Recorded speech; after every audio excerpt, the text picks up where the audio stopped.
Olha só, o caso que ainda está dando muito, mas muito o que falar é, tragicamente, o caso da Vitória, né, que segue com, assim, repleto de interrogações, de dúvidas da autoria do crime, quem pode realmente ter arquitetado essa insanidade que acabou tirando a vida da menina Vitória. Agora, ela, como a gente já repercutiu algumas vezes, né, ela tem 17 anos, o pessoal foi assassinada brutalmente ali em Cajamar, Grande São Paulo, e ainda segue incerto os verdadeiros autores do crime, apesar de muitos suspeitos aí já estarem sendo aventados, né, nos últimos dias.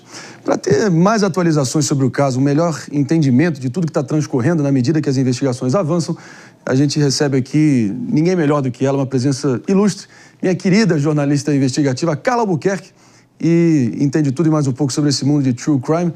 Prazer em revê-la, minha querida. Tudo bem? Prazer é meu, André. Estou feliz aqui de estar com o Capitão Telhada, meu super amigo também, querido. Aí, e com vocês, logicamente, também, né? Eu vou te falar, Carla, foi meu primeiro instinto, além da consternação e da gente... A gente chegou a repercutir o caso pela primeira vez, ainda em dúvida se realmente teria o desfecho que acabou tendo tragicamente. Mas já tinha todos os contornos ali de um daqueles casos, assim, cabeludos, pesadíssimos, que tem, assim, todos os quesitos para ser uma história de true crime em breve, né? Como é que você está vendo? Sim, infelizmente é um crime muito chocante, né? É um crime trágico que vai começar com o desaparecimento da Vitória. E a gente sabe que essas questões de desaparecimento, elas precisam de uma ação imediata. Uhum. E, infelizmente, a gente já escuta isso, inclusive da própria polícia especializada, né, nessa área de desaparecimentos aqui no estado de São Paulo. Nós temos o departamento lá no DHPP, temos uma delegacia especializada. Então, o que acontece? Essa delegacia nos fala, as 48 primeiras horas são muito importantes para a localização de um desaparecido. Sim. Que a gente precisa entender se aquele desaparecimento foi voluntário ou se um crime aconteceu ali. No caso da Vitória, infelizmente, a gente recebeu a notícia de um homicídio bárbaro, uma menina muito jovem, de 17 anos, que deixou o seu trabalho, estava indo para sua casa. A princípio, o pai deveria ir buscá-la, o carro do pai tem um problema ali mecânico, não funcionou, quebrou, essa menina vai pegar um ônibus e indo ali, né, para a redondeza ali onde ela morava. O que ela nota? Ela nota pessoas suspeitas, ela vai mandar uma mensagem para uma amiga, olha, eu acho que eu estou sendo seguida. Aterrorizada, né? Alguma coisa está acontecendo. E o que eu acho que é importante, o teu programa, e a gente está falando no horário da manhã, é passar algumas informações assim. O jovem, ele sempre acha que, no fundo, mesmo quando ele está em perigo, que nada vai acontecer com ele. Então, se ele sente perigo, ele realmente precisa pedir ajuda, sabe? Para o motorista do ônibus, fala, olha, eu estou com medo, me ajuda, vamos, sabe, chamar aqui uma patrulha, né, do 190, porque aquela menina poderia estar, né, correndo risco, e definitivamente ela estava, tanto que ela é capturada, né, por esse carro, que depois nas investigações a gente vai ter mais informação sobre ele, e ela desaparece. Ela vai ser encontrada, o quê? No dia 5, infelizmente já naquela região de mata ali de Cajamar, sem os cabelos, com, assim, já em estado de decomposição avançada, o que já nos mostra que aquela menina já estava morta há alguns dias. E a Polícia Civil, que é a nossa polícia investigativa, Sim. ela precisa, quando ela tem um caso, responder 2 perguntas. Quais são essas perguntas? A motivação e a autoria desse crime. Sim. Quando você começa uma investigação e está tudo muito recente ainda, a polícia ela vai abrindo várias linhas de investigação. Quem poderia ter cometido esse crime? Uma menina tão jovem, que nunca fez mal a ninguém, não tem antecedentes criminais, nunca se envolveu com nenhuma confusão. Por que alguém desejaria matar uma menina e matar desta forma, com requintes, né, de humilhação? Quando a gente vê a questão de uma menina sem cabelo, ali no primeiro momento se aventou, olha, isso pode estar ligado a uma facção, porque já vimos isso acontecer em outros casos. Mas não necessariamente isso é um crime de facção. Isso é alguém com uma assinatura de muita vingança, querendo marcar ali o corpo daquela menina, querendo humilhar a figura feminina. Daí a gente vai encontrar esse corpo tentando ser, né, aí já... Estado avançado de decomposição. E assim, tentando uma decapitação, Sim. o que não se consegue. O que acontece? Aí toda a imprensa, e hoje a gente briga, né, muito por esse espaço, quem vai dar a notícia, o furo, o engajamento, a gente começa a atropelar o trabalho policial. Porque, assim, durante uma investigação, isso precisa ficar claro para todo mundo, a investigação, gente, é sigilosa, por motivos Pelo óbvios. menos deveria ser. Óbvios. Por quê? Eu posso passar alguma informação que eu vou dar ali uma vantagem para um criminoso. Ele está sabendo. Porque o que o criminoso quer? Tem um monte de gente assistindo notícia e o criminoso também. Ele quer saber o quanto a polícia está perto dele. E tem um caso que vale a gente lembrar, que é o caso do Versace. O Versace poderia estar vivo se, infelizmente, né, os jornalistas não tivessem informado que a polícia sabia que ele tinha um GPS no carro. A gente se refere a Gianni Versace, né? O Gianni Versace, lá em Miami. Estilista italiano. O Andrew, a polícia ia chegar perto dele, mas alguém vaza informação, ele está ouvindo o rádio, o que ele faz? Ele vai se desfazer do carro, ele vai quebrar o GPS e vai matar mais pessoas. E acaba matando o Gianni Versace. Olha como a gente acaba atrapalhando ao invés de ajudar, André, entendeu? Exatamente. Vamos também tentar entender como essa espetacularização, essa interferência precoce da mídia a qualquer custo buscando os holofotes acaba prejudicando a investigação no momento. Agora chama muita atenção, né, Mano Telhada, como alguns pedidos de prisão preventiva, a partir de indícios assim palpáveis, estão sendo negados. Então, chama atenção isso, né? Então, mas aí é que a gente também tem que entender que indícios são esses. Porque, assim, para você ter um pedido de prisão... Uma outra coisa que é muito importante para as pessoas entenderem aqui. A polícia, ela só vai fazer, né? Ela só pode prender alguém ali em flagrante. Ok. A polícia não pode prender mais ninguém se não for no ato ali em flagrante. Né? O capitão está aqui do meu lado, trabalhou anos, né, na polícia militar, muitas vezes, por exemplo, pegou ele cometendo um crime, vai levar até a autoridade, né, da polícia civil. Exatamente. E vai explicar o que estava acontecendo. Ele foi pego em flagrante. Fora isso, o que acontece? Você precisa oferecer, né, toda a materialidade, as informações para a justiça. Quem prende alguém, gente, é o juiz. Somente o juiz tem essa prerrogativa de oferecer essa prisão.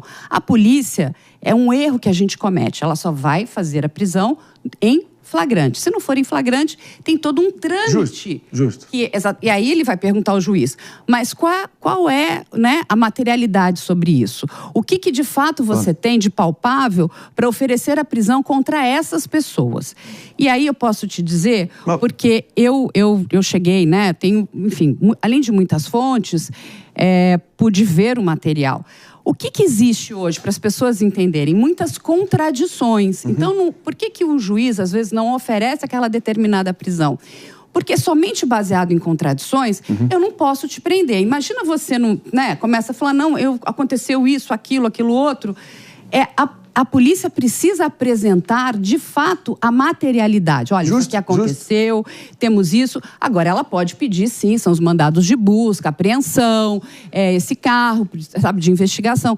Então, é isso que a gente também tem que ter cuidado, porque senão é só para uma coisa de espetacularização. Prendi alguém. Eu vou falar uma coisa aqui... Isso serve para a imprensa, como você colocou, e também para a força policial, que tem que seguir o rito. Para não atropelar o rito, né? Muito, porque senão vira só uma coisa de mídia, né? Mas vamos transportar tudo que você está falando, aplicar para o caso concreto. As investigações atuais, os personagens envolvidos, Telhada, fica à vontade. Até para a Carla comentar o que eu vou dizer, é um caso que tem várias interrogações, a importância da investigação e o que eu quero colocar, a questão técnica. Sim. As perícias, esse crime será desvendado, eu tenho certeza, mas através da coleta de vestígios de um trabalho técnico da Polícia Civil e da Polícia Técnico-Científica, e aí vai a necessidade de investimento nessa questão. Não é só, o que chama atenção é sempre a visibilidade, a viatura, a farda, né? A polícia preventiva. Mas as nossas polícias que estão na retaguarda tem que ter um equipamento adequado para agora periciar esse carro que está apreendido, esse Corolla, esse indivíduo que está detido, e aí o juiz deu uma prisão preventiva de um dos uma das solicitações da Polícia Civil, a outra não, foi só busca e apreensão, mas aí a importância agora da perícia do trabalho técnico. Sim, a perícia é que, vou te falar uma coisa, é lógico que a investigação policial ela é importantíssima, mas todas essas respostas que nós queremos, quem vai nos fornecer será a perícia. E o trabalho pericial é um trabalho também que demanda tempo. Tem um dado muito interessante aqui que eu vou passar para vocês. O seguinte, esta menina, quando foi encontrada, né, esta vítima, quando foi encontrada naquela área de mata, nitidamente não foi ali que ela foi morta. Tá? Até porque, quando você encontra o corpo, as imagens, os livores cadavéricos, eles não combinam com como ela foi encontrada. O que é isso, até para explicar para as pessoas? O que é um livor cadavérico? Quando nós morremos, né? Então, por exemplo, digamos que eu morri nessa posição, né, de costas. Então, toda a sedimentação, vou explicar de forma bem simples. Claro. Do sangue, ela vai sair daqui. Daqui vai para as minhas costas. Quando essa parte minha está virada ao contrário, é porque alguém mexeu neste corpo. Porque ele está sedimentando assim. Como é que o livor cadavérico está em cima e embaixo não? Entende? Então aquele corpo dela estava mexido. São manchas mesmo do sangue. É uma questão de física, né? Mancha. Ciência. Sangue pisado. É o sangue pisado. É ciência. Então ele vai para baixo e você tem estágios. Inclusive, você tem toda a fauna cadavérica, né, dos insetos, que eles conseguem exatamente precisar quanto tempo aquele corpo está ali e está em estado de decomposição. Uma outra coisa que é muito importante eu acredito que esta moça não tenha sido morta ali, ela tenha sido, né, levada até lá. Desovada lá. O que acontece? Então, se ela morreu em outro local, eu não acredito que isso seja um crime de uma única pessoa. Ele teve ajuda, né, de quantas pessoas? 1, 2, 3 pessoas? Não é fácil você carregar um corpo. Mesmo de uma menina que pode ser magrinha, aquele corpo já é pesado. Sim. Ele vai tendo um enrijecimento. É muito difícil. Temos um outro problema. Um corpo em decomposição tem o pior cheiro do mundo. Que isso fique claro também. Então, se ele foi transportado num carro, aquele cheiro está no carro. E esse cheiro não sai, gente. Esse cheiro não sai, demora. Então, é o seguinte, o cheiro está ali dentro. Então, foi transportado no carro? Ou não foi? Entende? Então, assim, quem gosta de verdade, eu digo, o jornalista investigativo, a gente vai investigar tudo. Há quanto tempo foi levado? E o cheiro, entendeu? A gente vai fazendo essas perguntas. É lógico, a gente vai fazendo as nossas anotações sem atrapalhar a investigação. Porque, assim, o capitão Telhada, que está aqui do meu lado, ele já viu várias cenas de crime. Eu nunca senti esse cheiro, espero nunca ter que sentir. Mas todos os policiais que estiveram em cenas de crime, onde um corpo já está em estado de decomposição, todos eles dizem é o pior cheiro do mundo. Vou fazer um relato brevíssimo aqui. Uma visita ao kibbutz Nir Oz, ali fica 1,5 km da faixa de Gaza, em Israel. Eu, quando entrei num refeitório dentro desse kibbutz, onde ali ficaram empilhados e armazenados vários corpos, acho que coisa de 15 corpos, especialmente de trabalhadores tailandeses, quando a gente atravessou isso, foi quase 6 meses depois do 7 de outubro. Quando a gente ultrapassou aquele refeitório, 6 meses depois, acabei, enfim, de forma um pouco juvenil, acabei inalando aquele cheiro, juro.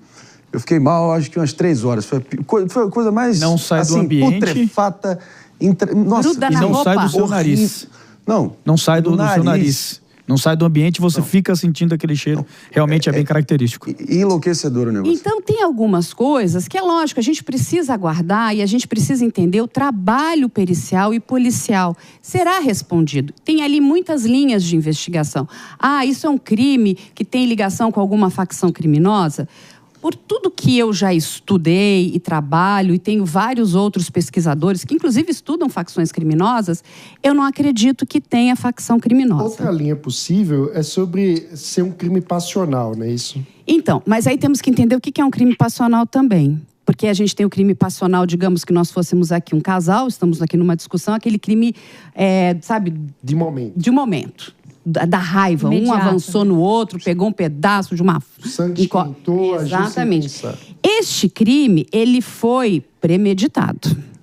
Ele foi planejado. O planejamento saiu como eles queriam? Acredito que não. E digo mais, quando a gente fala que ela foi, infelizmente, levada para aquele lugar, eu também acredito que eles tentaram desmembrá-la lá. Mas por conta do estado de decomposição, o cheiro também é muito ruim. Eu acho que eles não conseguiram fazer esse desmembramento, porque quando você para conversar com o médico legista, eles têm todo um aparato para lidar com esses corpos. Não é uma coisa fácil. Eles usam máscaras, todo um ambiente. Gente, parece que a gente está vendo, sabe aqueles filminhos de CSI de televisão, não é? Telhada. Mas é completamente diferente. Então, o que eu entendo é que, naquele momento, eles talvez não tivessem conseguido, vão deixar o corpo da menina lá, a polícia depois vai encontrar algumas outras coisas dela que estão em análise. É lógico que estão analisando o carro deste homem. Este homem tem um temperamento agressivo, isso é dito pela comunidade. Isso tudo é suficiente para ele cometer este crime? Não. Precisamos saber se ele tem antecedentes criminais. Que antecedentes são esses? Então, quando a gente vai juntando tudo isso, é um grande quebra-cabeça que nós precisamos esperar. Saiu agora uma nova informação, até trago aqui para vocês, que o pai dela passou a ser um investigado também. Gente, e de novo, é um investigado. E tem ali informações que o que fontes nos trazem? Que este pai também se contradisse. Então, é muita gente se contradizendo. Ninguém tem uma linha, então, o ex-namorado se contradiz, um amigo se contradiz, o pai se contradiz, aí o pai não chorou. Tem uma informação que precisa ser confirmada, que ele havia pedido, inclusive, um terreno para o prefeito de Cajamar, horas depois. Isso é verdade, não é? Entende? Tem muita espetacularização nesse caso. Aí o prefeito que está à frente disso, não é função do prefeito, né? Ele tem um secretário de segurança também, que pode vir a falar, como quando acontece um problema maior aqui, a gente vai chamar quem? O secretário de segurança. Enfim, cada uma dessas regiões tem secretarias de segurança. Se acontecer alguma coisa em Santos, vão chamar a secretária de segurança de Santos para falar. Claro. Então, tem muitas perguntas sem respostas e muita gente no desespero de falar. O que a gente precisa lembrar é que nós estamos falando de uma vítima, de uma menina de 17 anos, que deveria estar viva. Exatamente. Por que é que esta menina foi morta com tamanha brutalidade, com requintes de vingança? Né? Porque isso ainda não temos resposta. A gente vai saber exatamente qual foi a causa mortis dela, sim, porque isso, os médicos legistas são completamente capazes e competentes. Nós temos, assim, aqui em São Paulo, uma das melhores perícias, né, nessa área de medicina legal. Eles são todos muito bons. Mas a gente precisa aguardar. Ele me lembra, se vocês me deixam fazer um parênteses aqui, teve um caso que aconteceu em 2021, não sei se vocês se lembram, da Amanda Albach. Lembram do caso da Amanda Albach? Uma menina linda, gente, linda. Ela sai do Paraná, ela vai visitar amigos em Florianópolis, ela vai para uma festa, aquela de Jurerê Internacional, bem famosa. E o que acontece? Ela vai visitar uma amiga de colégio, de infância, que elas mantinham uma relação bastante próxima. O que acontece? A Amanda nunca mais volta para casa. Eles vão, a amiga, o marido e o irmão, o cunhado, vão fugir, vão lá para o Rio Grande do Sul. Olha a complicação. Aí a gente teve um caso com 3 estados: Paraná, Santa Catarina e Rio Grande do Sul. E aí, o que acontece? Qual era a motivação que era passada para todo mundo? Que a Amanda foi morta. E aí eu vou até puxar aqui o coronel, o capitão Telhado, o coronel pai dele. São casos parecidos mesmo, né? Porque ele conhece muito também de facção criminosa, porque trabalhou anos na rota. Eles vão dizer o seguinte: ela foi morta por uma facção criminosa. E nós, porque não, ela fazia parte de uma facção criminosa. Então, nós estávamos aqui num deal de drogas, e eu lembro que eu converso com advogados de defesa, eu falo, vocês mataram? E ele até fala o nome da facção, que era o Comando Vermelho. Eu falei, o seu cliente matou vamos dizer, né, um membro do Comando Vermelho? Ele falou, não, essa é a motivação. Eu falei, bom, teu cliente está morto, né? Não é verdade? Gente, então não... Só que no final, tudo se comprovou Descobriram quem era. Certo. Não, era um crime de vingança, de ciúmes. Não tinha nada a ver com facção criminosa. Olha o que foi levado. Pepe, eu vou precisar seguir adiante aqui, Pepe. O papo tá maravilhoso aqui. Carla, você traz sempre aí com muita precisão também e com muita responsabilidade que esse caso merece e demanda. A gente também não se apressar a qualquer conclusão, até porque as imagens não nos deixam mentir, né? Toda uma comunidade aí enlutada em torno da vitória, 17 anos, uma vida inteira pela frente, segue aí as imagens do próprio caixão da menina, é de despedaçar o coração de qualquer Lógico, um. é muito e triste, mostra André. como realmente a situação no Brasil, enfim, de mulheres sendo tratadas como verdadeiros pedaços de carne pelos seus algozes, é digno, não fica muito para trás dos piores terroristas que existem no mundo, do próprio Hamas, que eu mencionei, do Talibã, enfim. A gente, claro, espera uma resolução quanto antes e agradece a tua presença aqui no Morning Show, já convocando a tua presença aqui novamente. Beleza, Estarei querida? aqui sempre que vocês quiserem. É um Beijo prazer. grande. Adoro estar aqui, principalmente com você também. Obrigado. Parabéns, o Carla. André, Dupla me boa. permita rapidamente parabenizar a Carla por todo É o isso trabalho que faz, auxiliando a segurança pública no seu canal no YouTube, frente a esses casos de repercussão, trazendo um Maravilhoso. olhar diferenciado, inclusive para os atentados que acontecem nas escolas, a investigação dos crimes digitais frente ao Discord. Boa. Parabéns por tudo, viu? Estamos lá, ajudando. Carla Albuquerque no Morning Show, obrigado demais pela presença aqui.